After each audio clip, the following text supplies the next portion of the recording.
नमस्कार। हमने समेटा है साहित्य के हिस्सों को, मेरे आपके मन की कहते किस्सों को।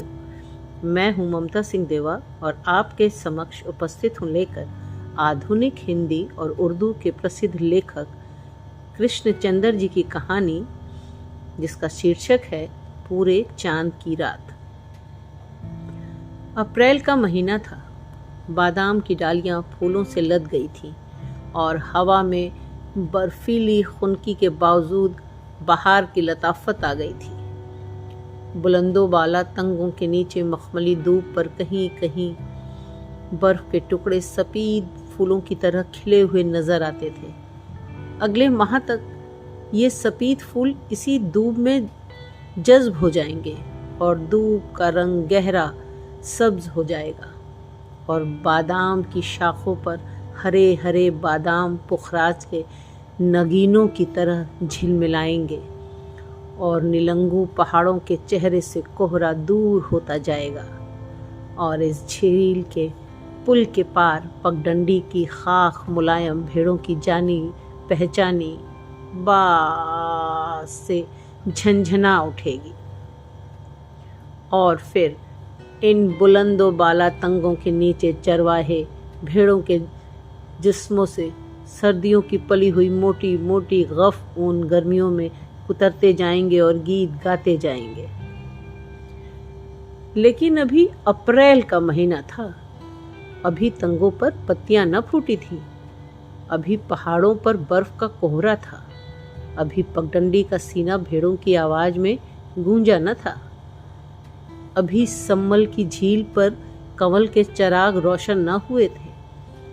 झील का गहरा सब्ज पानी अपने सीने के अंदर उन लाखों रूपों को छुपाए बैठा था जो बहार की आमद पर यक उसकी सतह पर एक मासूम और बेलौस हंसी की तरह खिल जाएंगे।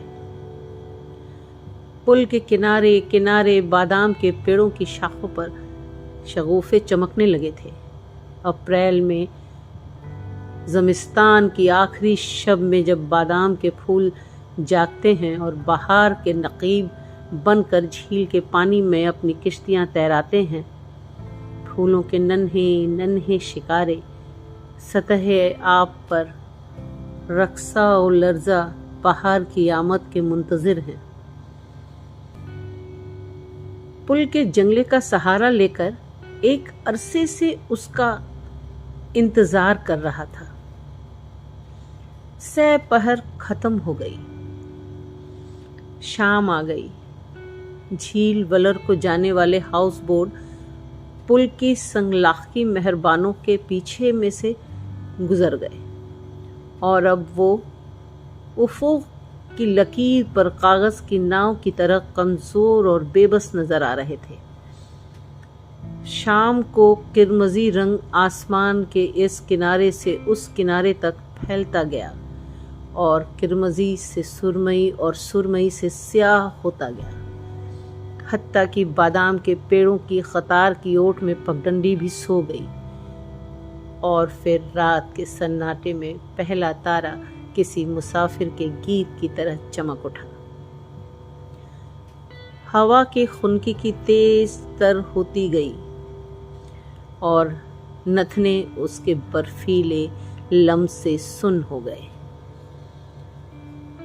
और फिर निकल आया चांद और फिर वो आ गई। तेज तेज कदमों से चलती हुई, बल्कि पगडंडी के ढलान पर दौड़ती हुई वो बिल्कुल मेरे करीब आके रुक गई। उसने आहिस्ता से कहा, हाय। उसकी सांस तेजी से चल रही थी, फिर रुक जाती, फिर तेजी से चलने लगती। उसने मेरे शाने को अपनी उंगलियों से छुआ और फिर अपना सर वहां रख दिया और उसके गहरे सियाह बालों का परेशान घना जंगल दूर तक मेरी रूह के अंदर फैलता चला गया और मैंने उससे कहा, सह पहर से तुम्हारा इंतजार कर रहा हूं। उसने हंसकर कहा, अब रात हो गई है, बड़ी अच्छी रात है। उसने अपना कमज़ोर नन्हा छोटा सा हाथ मेरे दूसरे शाने पर रख दिया और जैसे बादाम के फूलों से भरी शाख झुककर मेरे कंधे पर सो गई। देर तक वो खामोश रही, देर तक मैं खामोश रहा। फिर वो आप ही आप हंसी, बोली, अब्बा मेरे पगडंडी के मोड़ तक मेरे साथ आए थे क्योंकि मैंने कहा था मुझे डर लगता है। आज मुझे अपनी सहेली रज्जों के घर सोना है, सोना नहीं जागना है, क्योंकि बादाम के पहले शगुफों की खुशी में हम सब सहेलियां रात भर जागेंगी और गीत गाएंगी। और मैं तो सह पहर से तैयारी कर रही थी इधर आने की, लेकिन धान साफ करना था और कपड़ों का ये जोड़ा जो कल धोया था आज सूखा न था। उसे आग पर सुखाया और अम्मा जंगल से लकड़ियां चुनने गई थी, वो अभी आई ना थी। और जब तक वो ना आती मैं मक्की के भुट्टे और खुश खुबानियां और जरवालों तुम्हारे लिए कैसे लाती। देखो ये सब कुछ लाई हूं तुम्हारे लिए। हाय तुम सचमुच खफा खड़े हो, मेरी तरफ देखो, मैं आ गई हूं। आज पूरे चांद की रात है, आओ किनारे लगी हुई कश्ती खोलें और झील की सैर करें। उसने मेरी आंखों में देखा और मैंने उसकी मोहब्बत और हैरत में गुम पुतलियों को देखा जिनमें उस वक्त चांद चमक रहा था। और ये चांद मुझसे कह रहा था, आओ कश्ती खोल के झील के पानी पर सैर करो। आज बादाम के पीले शगुफों का मुसर्रत भरा त्योहार है। आज उसने तुम्हारे लिए अपनी सहेलियों, अपने अब्बा, अपनी नन्ही बहन और अपने बड़े भाई सबको फरेब में रखा है, क्योंकि आज पूरे चांद की रात है और बादाम के सफेद खुश्क शगुफे बर्फ के गालों की तरह चारों तरफ फैले हुए हैं और कश्मीर के गीत उसकी छातियों में बच्चे के दूध की तरह उमड़ आए हैं। उसकी गर्दन में तुमने मोतियों की ये सतलड़ी देखी, ये सुर्ख सतलड़ी उसके गले में डाल दी और उससे कहा, तो आज रात भर जागेगी। आज कश्मीर की बहार की पहली रात है। आज तेरे गले में कश्मीर के गीत यूं खिलेंगे जैसे चांदनी रात में ज़ाफ़रान के फूल खिलते हैं। ये सुर्ख सतलड़ी पहन ले। चांद ने ये सब कुछ उसकी हैरान पुतलियों से झांक के देखा, फिर यकायक कहीं किसी पेड़ पर एक बुलबुल नगमा सार हो उठी और कश्तियों में चिराग झिलमिलाने लगे और तंगों से परे बस्ती में गीतों की मध्यम सदा बुलंद हुई। गीत और बच्चों के कहकहे और मर्दों की भारी आवाज़ें और नन्हे बच्चों के रोने की मीठी सदाएं और छतों से ज़िंदगी का आहिस्ता आहिस्ता सुलगता हुआ धुआं और शाम के खाने की महक, मछली और भात और कड़म के साग का नरम नमकीन और लतीफ़ जायका और पूरे चांद की बहार आफरी जोबन। मेरा गुस्सा धुल गया। मैंने उसका हाथ अपने हाथ में ले लिया और उससे कहा, आओ चलें झील पर। पुल गुजर गया, पगडंडी गुजर गई, बादाम के दरख्तों की कतार खत्म हो गई, टल्ला गुजर गया। अब हम झील के किनारे किनारे चल रहे थे। झाड़ियों में मेढक बोल रहे थे, मेंढक और झिंगुरे और बिनड़े। उनकी बेहंगम सदाओं का शोर भी एक नगमा बन गया था। एक ख्वाब नाक सिम्फनी और सोई हुई झील के बीच में चांद की कश्ती खड़ी थी। साकिन चुपचाप मोहब्बत के इंतजार में हजारों साल से इसी तरह खड़ी थी, मेरी और उसकी मोहब्बत की मुंतजिर, तुम्हारी और तुम्हारे महबूब की मुस्कुराहट की मुंतजिर, इंसान के इंसान को चाहने की आरज़ू की मुंतजिर। ये पूरे चांद की हसीन पाकीज़ा रात किसी कुंवारी के बेछुए जिस्म की तरह, मोहब्बत के मुक़द्दस लम्स की तरह मुंतजिर है। कश्ती खुबानी के एक पेड़ से बंधी थी जो बिल्कुल झील के किनारे उगा था। यहाँ पर ज़मीन बहुत नरम थी और चांदनी पत्तों की ओट से छनती हुई आ रही थी और मेंढक हौले हौले गा रहे थे। और झील का पानी बार बार किनारों को चूमता जाता था और उसके चूमने की सदा बार बार हमारे कानों में आ रही थी। मैंने दोनों हाथ उसकी कमर में डाल दिए और उससे ज़ोर ज़ोर से अपने सीने से लगा लिया। झील का पानी बार बार किनारों को चूम रहा था। पहले मैंने उसकी आंखें चूमी और झील की सतह पर लाखों कवल खिल गए। फिर मैंने उसके रुखसार चूमे और नरम हवाओं के लतीफ़ झोंके यकायक बुलंद होके सदाह गीत गाने लगे। फिर मैंने उसके होंठ चूमे और लाखों मंदिरों, मस्जिदों और कलीसियाओं में दुआओं का शोर बुलंद हुआ और ज़मीन के फूल और आसमान के तारे और हवाओं में उड़ने वाले बादल सब मिल के नाचने लगे। फिर मैंने उसकी ठोंडी चूमी और फिर उसकी गर्दन के पेचो खम को, और कंवल खिलते खिलते सिमटते गए कलियों की तरह और गीत बुलंद हो के मध्यम होते गए और नाच धीमा पड़ता पड़ता रुक गया। अब वही मेढक की आवाज़ थी, वही झील के नरम नरम बोसे और कोई छाती से लगा सिसकियां ले रहा था। मैंने आहिस्ता से कश्ती खोली। वो कश्ती में बैठ गई। मैंने चप्पू अपने हाथ में ले लिया और वो कश्ती को खेकर झील के मरकज में ले गया। यहाँ कश्ती आप ही आप खड़ी हो गई, न इधर बहती थी न उधर। मैंने चप्पू उठाकर कश्ती में रख दिया। उसने पोटली खोली, उसमें से जरवालो निकालकर मुझे दिए, खुद भी खाने लगी। जरवालो खुश थे और खट्टे मीठे। वो बोली, ये पिछली बार के हैं। मैं जरवालो खाता रहा और उसकी तरफ देखता रहा। वो आहिस्ता से बोली, पिछली बहार में तुम ना थे, पिछली बहार में मैं ना था और जरवालों के पेड़ फूलों से भर गए थे और जरा सी शाख हिलने पर फूल टूट टूट कर सतह जमीन पर मोतियों की तरफ बिखर जाते थे। पिछली बहार में मैं न था और जरवालों के पेड़ फलों से लदे फदे थे।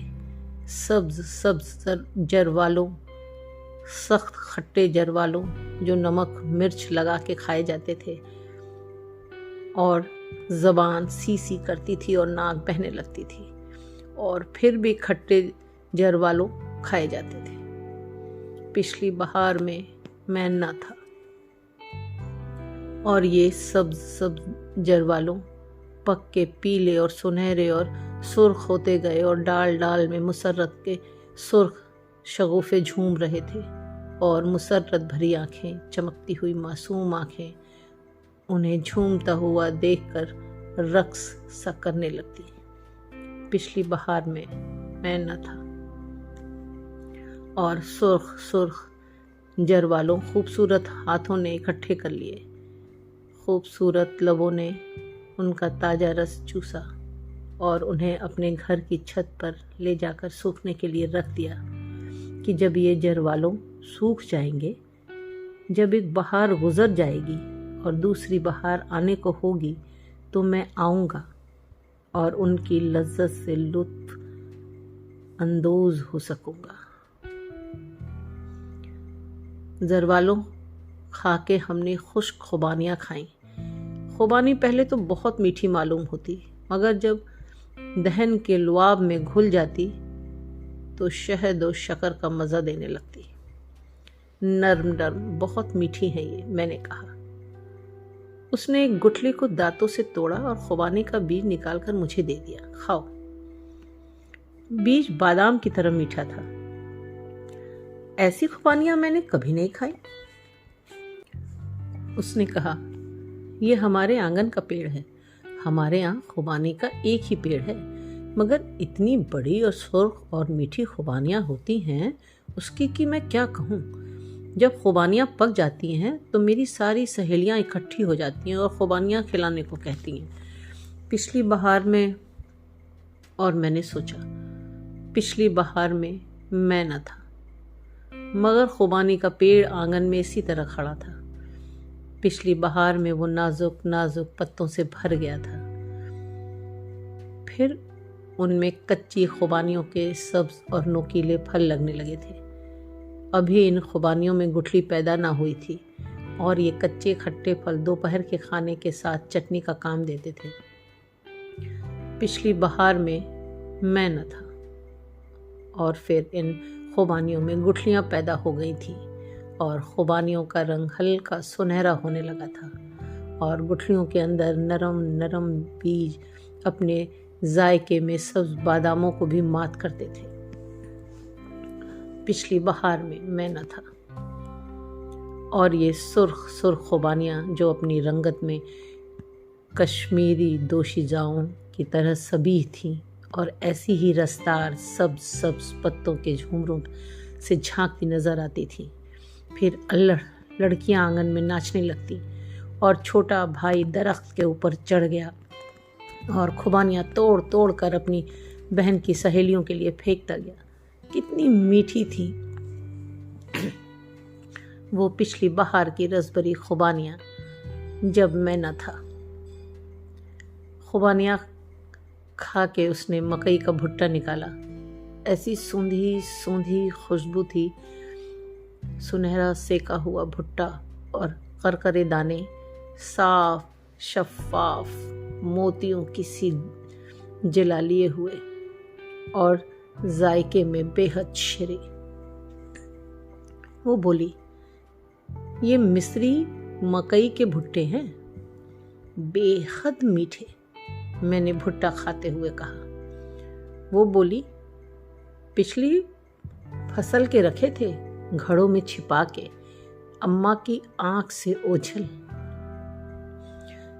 मैंने भुट्टा एक जगह से खाया, दानों की चंद कतारें रहने दी। फिर उसने उसी जगह से खाया और दानों की चंद कतारें मेरे लिए रहने दी, जिन्हें मैं खाने लगा और इस तरह हम दोनों एक ही भुट्टे से खाते गए। और मैंने सोचा, ये मिस्री मकई के भुट्टे कितने मीठे हैं। ये पिछली फसल के भुट्टे, जब तू थी लेकिन मैं न था, जब तेरे बाप ने हल चलाया था, खेतों में गोड़ी की थी, बीज बोए थे, बादलों ने पानी दिया था, जमीन ने सब्ज सब्ज रंग के छोटे छोटे पौधे उगाए थे जिनमें तूने निलाई की थी। फिर पौधे बड़े हो गए थे और उनके सरों पर सरियां निकल आई थी और हवा में झूमने लगी थी और तू मकई के पौधों के हरे हरे भुट्टे देखने जाती थी जब मैं न था। लेकिन भुट्टों के अंदर दाने पैदा हो रहे थे, दूध भरे दाने, जिनकी नाजुक जिल्द के ऊपर अगर जरा सा भी नाखून लग जाए तो दूध बाहर निकल आता है। ऐसे नर्म और नाजुक भुट्टे इस धरती ने उगाए थे और मैं न था। और फिर ये भुट्टे जवान और तवाना हो गए और उनका रस पुख्ता हो गया, पुख्ता और सख्त। अब नाखून लगाने से कुछ ना होता था। अपने नाखून के ही टूटने का एहतिमाल था। भुट्टों की मूछें जो पहले पीली थीं, अब सुनहरी और आखिर में स्याही माइल होती गई। मकई के भुट्टों का रंग जमीन की तरह भूरा होता गया। मैं जब भी न था, आया था और फिर खेतों में खलिहान लगे और खलिहानों में बैल चले और भुट्टों के दाने अलग हो गए और तूने अपनी सहेलियों के साथ मोहब्बत के गीत गाए और थोड़े से भुट्टे छुपा के और सेक के अलग रख दिए जब मैं न था। धरती थी, तखलीक थी, मोहब्बत के गीत थे, आग पर सेके हुए भुट्टे थे, लेकिन मैं न था। मैंने मुसर्रत से उसकी तरफ देखा और कहा, आज पूरे चांद की रात को जैसे हर बात पूरी हो गई। कल तक पूरी न थी, आज पूरी है। उसने भुट्टा मेरे मुंह से लगा दिया। उसके होठों का गर्म गर्म लम्स अभी तक इस भुट्टे पर था। मैंने कहा, मैं तुम्हें चूम लूं? वह बोली, हश, कश्ती डूब जाएगी। तो फिर क्या करें? मैंने पूछा। वो बोली, डूब जाने दो। वो पूरे चांद की रात मुझे अब तक न भूलती। मेरी उम्र 70 बरस के करीब है, लेकिन वो पूरे चांद की रात मेरे जहन में इस तरह चमक रही है जैसे अभी वो कल आई थी। ऐसी पाकीज़ा मोहब्बत मैंने आज तक नहीं की होगी, उसने भी नहीं की होगी। वो जादू, वो कुछ और था जिसने पूरे चांद की रात को हम दोनों को एक दूसरे से यूं मिला दिया कि वो फिर घर नहीं गई। उसी रात मेरे साथ भाग आई और हम 5-6 दिन मोहब्बत में खोए हुए बच्चों की तरह इधर उधर जंगलों के किनारे, नदी नालों पर अखरोटों के साए तले घूमते रहे, दुनिया ओ मफीहा से बेखबर। फिर मैंने इस झील के किनारे एक छोटा सा घर खरीद कर और उसमें हम दोनों रहने लगे। कोई 1 महीने के बाद मैं श्रीनगर गया और उससे ये कह के गया कि तीसरे दिन लौट आऊंगा। तीसरे दिन में लौट आया तो क्या देखता हूं कि वो एक नौजवान से घुल मिल के बातें कर रही है। वो दोनों एक ही रकाबी में खाना खा रहे थे, एक दूसरे के मुंह में लुक़मे डालते जाते और हंसते जाते। मैंने उन्हें देख लिया, लेकिन उन्होंने मुझे नहीं देखा। वो अपने मुसर्रत में इस कदर महव थे कि उन्होंने मुझे नहीं देखा। और मैंने सोचा कि ये पिछली बहार या उससे भी पिछली बहार का महबूब है, जब मैं न था। और फिर शायद और आगे भी कितनी ही ऐसी बहारें आएंगी, कितने ही पूरे चांद की रातें, जब मोहब्बत एक फहिशा औरत की तरफ बेकाबू हो जाएगी और उरिया होकर रक्स करने लगेगी। आज तेरे घर में खज़ा आई है, जैसे हर बहार के बाद आती है। अब तेरा यहाँ क्या काम? इसलिए मैं ये सोचकर उनसे बगैर मिले ही वापस चला आया और फिर अपनी पहली बहार से कभी नहीं मिला। और अब मैं 48 बरस के बाद लौट के आया हूँ। मेरे बेटे मेरे साथ हैं, मेरी बीवी मर चुकी है, लेकिन मेरे बेटों की बीवियाँ और उनके बच्चे मेरे साथ हैं। और हम लोग सैर करते करते सम्मल झील के किनारे आ निकले हैं। और अप्रैल का महीना है और सह पहर से शाम हो गई है और मैं देर तक पुल के किनारे खड़ा बादाम के पेड़ों की कतारें देखता जाता हूँ और खुनुक हवा में सफ़ेद शगुफ़ों के गुच्छे लहराते जाते हैं और पगडंडी की खाक पर से किसी के जाने पहचाने कदमों की आवाज़ सुनाई नहीं देती। एक हसीन दोशीज़ा लड़की हाथों में एक छोटी सी पोटली दबाए पुल पर से भागती हुई गुजर जाती है और मेरा दिल धक से रह जाता है। दूर पार तंगों से परे बस्ती में कोई बीवी अपने खाविंद को आवाज़ दे रही है। वो उसे खाने को बुला रही है। कहीं से एक दरवाज़ा बंद होने की सदा आती है और एक रोता हुआ बच्चा यकायक चुप हो जाता है। छतों से धुआं निकल रहा है और परिंदे शोर मचाते हुए एकदम दरख्तों की घनी शाखों में अपने पर फड़फड़ाते हैं और फिर एकदम चुप हो जाते हैं। ज़रूर कोई मांझी गा रहा है और उसकी आवाज़ गूंजती गूंजती उफ़ुक़ के उस पार गुम हो जाती रही। मैं पुल को पार करके आगे बढ़ता हूँ। मेरे बेटे और उनकी बीवियाँ और बच्चे मेरे पीछे आ रहे हैं। वो अलग अलग टोलियों में बटे हुए हैं। यहाँ पर बादाम के पेड़ों की कतार ख़त्म हो गई, तल्ला भी ख़त्म हो गया। झील का किनारा है, ये खुबानी का दरख्त है, लेकिन कितना बड़ा हो गया है। मगर कश्ती, ये कश्ती है, मगर क्या ये वही कश्ती है? सामने वो घर है, मेरी पहली बहार का घर, मेरे पूरे चांद की रात की मोहब्बत। घर में रोशनी है, बच्चों की सदाएं हैं, कोई भारी आवाज़ में गाने लगता है, कोई बुढ़िया उसे चीख कर चुप करा देती है। मैं सोचता हूँ आधी सदी हो गई मैंने इस घर को नहीं देखा। देख लेने में क्या हर्ज है, आखिर मैंने उसे खरीदा था। देखा जाए तो मैं अभी तक उसका मालिक हूं, देख लेने में हर्ज ही क्या है। मैं घर के अंदर चला जाता हूं।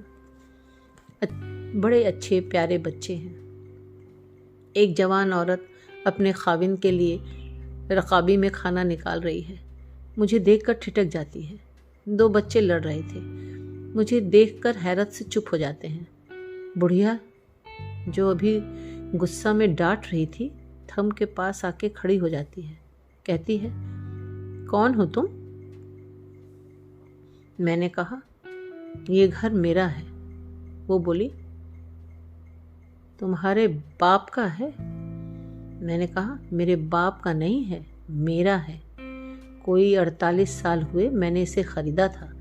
बस इस वक्त तो यूं ही मैं देखने चला आया। आप लोगों को निकालने के लिए नहीं आया हूं। ये घर तो बस समझिए अब आप ही का है। मैं ये कहकर लौटने लगा। बुढ़िया की उंगलियां सख्ती से थम पर जम गई। उसने सांस जोर से अंदर को खींची। बोली, तो तुम हो? अब इतने बरस के बाद कोई कैसे पहचाने? वो थम से लगी देर तक खामोश खड़ी रही। मैं नीचे आंगन में चुपचाप खड़ा उसकी तरफ देखता रहा। फिर वो आप ही आप हंस दी। बोली, आओ मैं तुम्हें अपने घर के लोगों से मिलाऊं। देखो, ये मेरा बड़ा बेटा है, ये इससे छोटा, ये बड़े बेटे की बीवी है, ये मेरा बड़ा पोता है। सलाम करो बेटा। ये पोती, ये मेरा खाविंद है। उसे जगाना नहीं, परसों से उसे बुखार आ रहा है, सोने दो उसे। वो बोली, तुम्हारी क्या खातिर करूं? मैंने दीवार पर खूंटी से टंगे हुए मकई के भुट्टों को देखा। सेके हुए भुट्टे, सुनहरे मोतियों के से शफाफ दाने। हम दोनों मुस्कुरा दिए। वो बोली, मेरे तो बहुत से दांत झड़ चुके हैं, जो हैं भी वो काम नहीं करते। मैंने कहा, यही हाल मेरा भी है, भुट्टा ना खा सकूंगा। मुझे घर के अंदर घुसते देखकर मेरे घर के अफराद भी अंदर चले आए थे। अब खूब गहमा गहमी थी। बच्चे एक दूसरे से बहुत जल्द मिलजुल गए। हम दोनों आहिस्ता आहिस्ता बाहर चले आए। आहिस्ता आहिस्ता झील के किनारे चलते गए। वो बोली, मैंने 6 बरस तुम्हारा इंतज़ार किया, तुम उस रोज़ क्यों नहीं आए? मैंने कहा, मैं आया था, मगर तुम्हें किसी दूसरे नौजवान के साथ देखकर वापस चला गया था। क्या कहते हो? वो बोली, हाँ, तुम उसके साथ खाना खा रही थी एक ही रकाबी में, और वो तुम्हारे मुंह में और तुम उसके मुंह में रुकमे डाल रही थी। वो एकदम चुप हो गई, फिर जोर जोर से हंसने लगी। क्या हुआ? मैंने हैरान होकर पूछा। वो बोली, अरे वो तो मेरा सगा भाई था। वो फिर जोर जोर से हंसने लगी। वो मुझसे मिलने के लिए आया था। उसी रोज़ तुम भी आने वाले थे। वो वापस जा रहा था। मैंने उसे रोक लिया कि तुमसे मिल के जाए, तुम फिर आए ही नहीं। वो एकदम संजीदा हो गई। 6 बरस मैंने तुम्हारा इंतज़ार किया। तुम्हारे जाने के बाद मुझे खुदा ने बेटा दिया, तुम्हारा बेटा, मगर 1 साल बाद वो भी मर गया। 4 साल और मैंने तुम्हारी राह देखी, मगर तुम नहीं आए। फिर मैंने शादी कर ली। 2 बच्चे बाहर निकल आए। खेलते खेलते एक बच्चा दूसरी बच्ची को मकई का भुट्टा खिला रहा था। उसने कहा, वो मेरा पोता है। मैंने कहा, वो मेरी पोती है।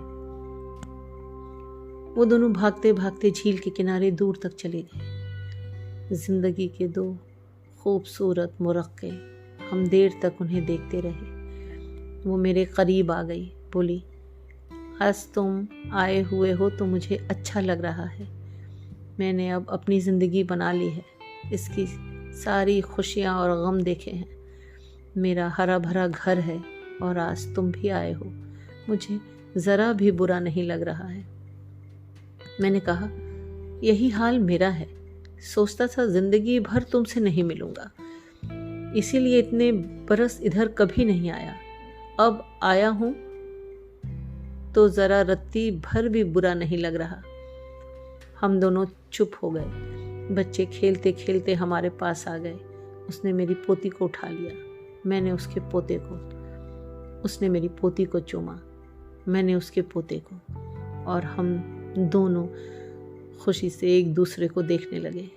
इसकी पुतलियों में चांद चमक रहा था और वो चांद हैरत और मुसर्रत से कह रहा था, इंसान मर जाते हैं लेकिन ज़िंदगी नहीं मरती। बहार ख़त्म हो जाती है लेकिन फिर दूसरी बहार आ जाती है। छोटी छोटी मोहब्बतें भी ख़त्म हो जाती हैं लेकिन ज़िंदगी की बड़ी और अजीम सच्ची मोहब्बत हमेशा कायम रहती है। तुम दोनों पिछली बहार में ना थे, ये बहार तुमने देखी, इससे अगली बहार में तुम ना होगे, लेकिन ज़िंदगी फिर भी होगी और जवानी भी होगी और खूबसूरती और रनाई और मासूमियत भी। बच्चे हमारी गोद से उतर पड़े क्योंकि वो अलग से खेलना चाहते थे। वो भागते हुए खुबानी के दरख्त करीब चले गए जहाँ कश्ती बंधी थी। मैंने पूछा, ये वही दरख्त है? उसने मुस्कुरा कर कहा, नहीं, ये दूसरा दरख्त है। अभी आप सुन रहे थे मेरी यानी ममता सिंह देवा की आवाज़ में कृष्ण चंद्र जी की कहानी पूरे चांद की रात। फिर उपस्थित होती हूँ दिलचस्प कहानियाँ किस्से लेकर।